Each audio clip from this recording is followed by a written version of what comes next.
This is the American Psycho Lance Archer, and you are watching Wrestling with Regret.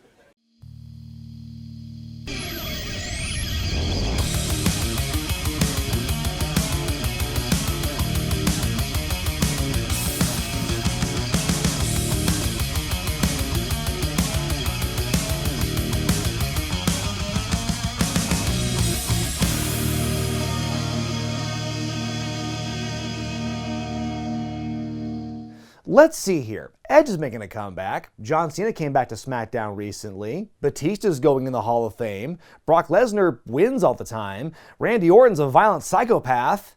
Oh yeah, I got that mid-2000s feeling all over again. For the last few weeks, the WWE Network's been putting out their Ruthless Aggression docu-series, and it's been to mixed reviews. I'm a sucker for that rare behind-the-scenes footage, and this show's got that in spades. I've also enjoyed the insight from people who were there, especially ones you don't often see on camera talking about it.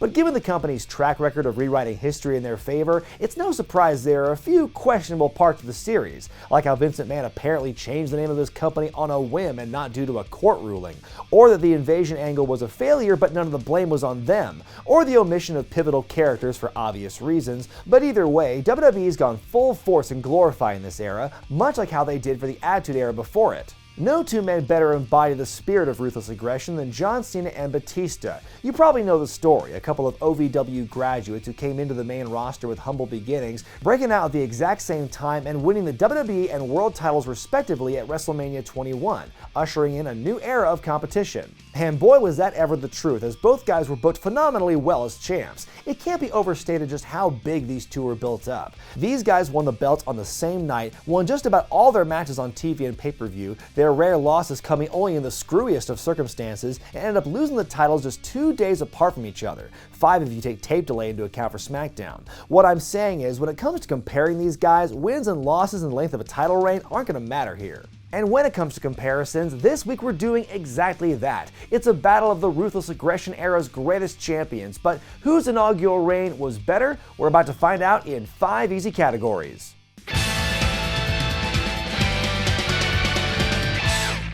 Okay, so both men won their respective championships at WrestleMania 21, so in terms of venue and setting, it's a tie. But what were their storylines like leading up to the big event? For John Cena, 2004 was his breakout year. After working as a heel for months on SmackDown, eventually the white rapper gimmick found a following.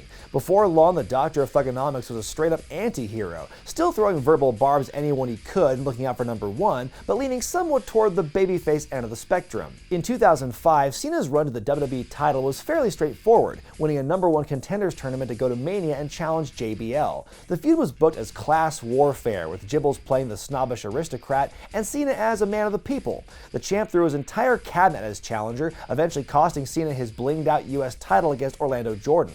Throw in some gamesmanship and flimsy definitions of what it means to touch your opponent, and fans were good and ready for the blow-off in Los Angeles. Over on Raw, Batista's rise to the top appeared to take everyone by surprise. The previous year, the story was between Triple H and Randy Orton, the young upstart who was kicked out of Evolution for daring to win the world title before Triple H could get it back.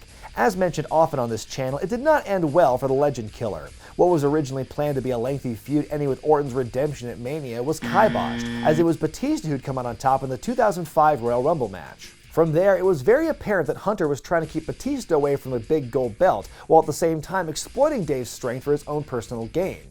Eventually, Batista wised up and went after Triple H in one of the most satisfying babyface turns of the decade. Both builds were done perfectly well, but by this point, Cena's act already began to feel a bit played out. Meanwhile, Batista got a surge in momentum at the exact right time thanks to his defection from Evolution and the despised heel in Triple H. When it comes to the build, Batista definitely wins this round.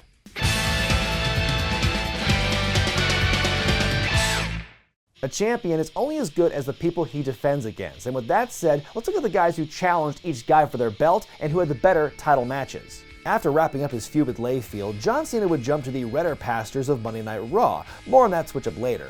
After the draft, Cena battled the likes of Chris Jericho, Christian, Kurt Angle, Shawn Michaels, and Eric Bischoff?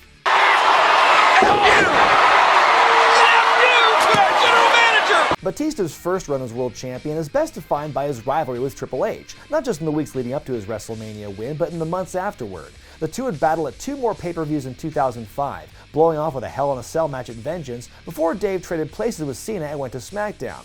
From there, he found himself on a multi-month slog with former champion JBL that saw him come out on top. He even gave Eddie Guerrero his last title shot at that year's No Mercy pay-per-view in October.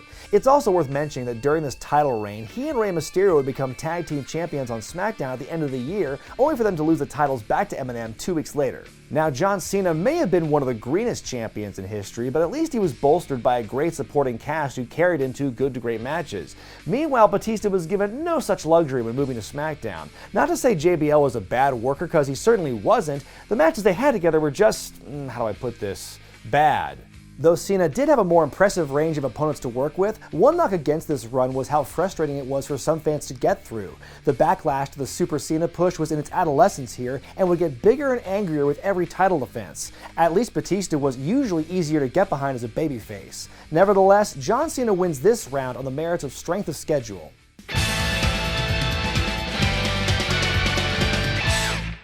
Whether you like Cena more as champion or Batista, as the old saying goes, facts don't care about your feelings. Let's look at the hard numbers and see how each champion carried their respective shows. First, we have to look at how ratings were for each show before WrestleMania 21. Through the first quarter of 2005, Raw had an average rating of 3.84. From WrestleMania in April until John Cena was drafted to Raw in June, the average went up, but only slightly to a 3.9.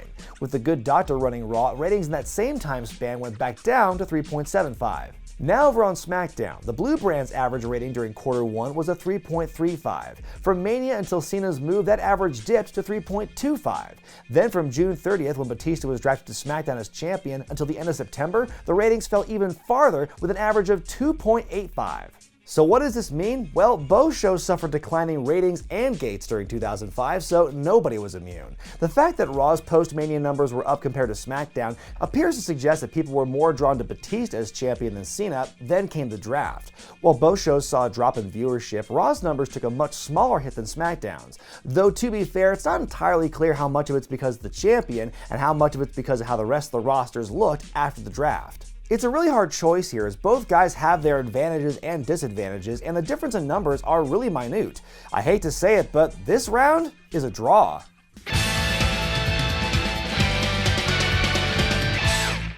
When you're the champion for as long as these guys were, it better be damned impressive when someone finally beats them for it. Let's see how each man lost their championship.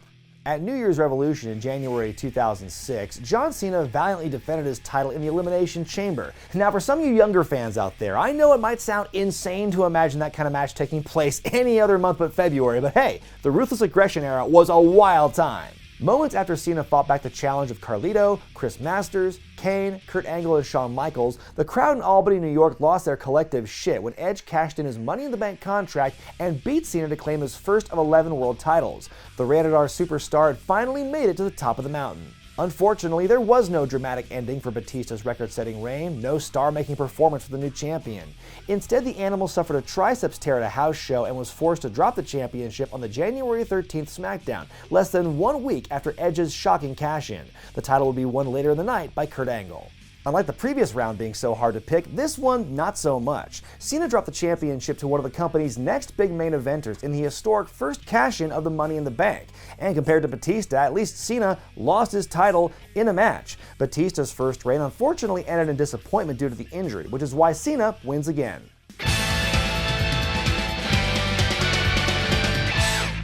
Well, at this point, the best Batista can do for himself is a tie. Can he pull it off? Let's see how each man fared after chasing that second world championship.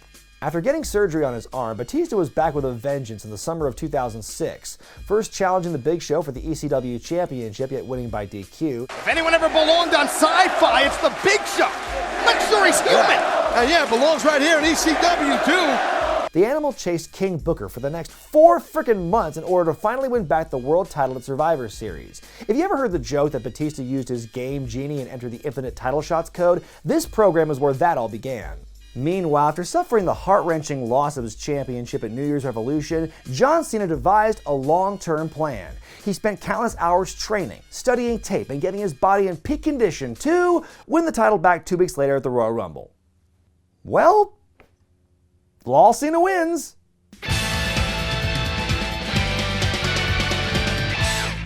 So there you have it. By nearly every metric, John Cena was a better champion in 2005 than Batista. Let's wrap it up. Though both guys were very charismatic and entertaining, Batista's charm was a lot more subtle than Cena's. He didn't dance around, he didn't yell too much in his promos, and he didn't rap. And while older fans might have appreciated that kind of presence compared to Cena's, that appreciation wasn't exactly seen in ratings and attendance. And though Batista got the short end on a lot of these categories, it's worth pointing out that during this time, SmackDown did not get the same kind of love and attention Raw has always received, meaning less compelling storylines and fewer S-tier talent available. Let's be honest, Batista was playing with a handicap here. And while it's fun to compare these reigns because of how similar they were, these did not make or break either man's career. Cena and Batista would go on to hold a lot of world titles between them and make a ton of money while doing so. Not to mention their success in the ring would eventually lead them both to that rarefied air, that elusive successful transition into Hollywood. But in that world, oh yeah, Batista wins big time, so don't feel too bad for him here. Which of these champs do you think was better? Who do you want to see me compare in future installments? Let me know in the comments section below. I'm Brian Zane, and I'll see you next time.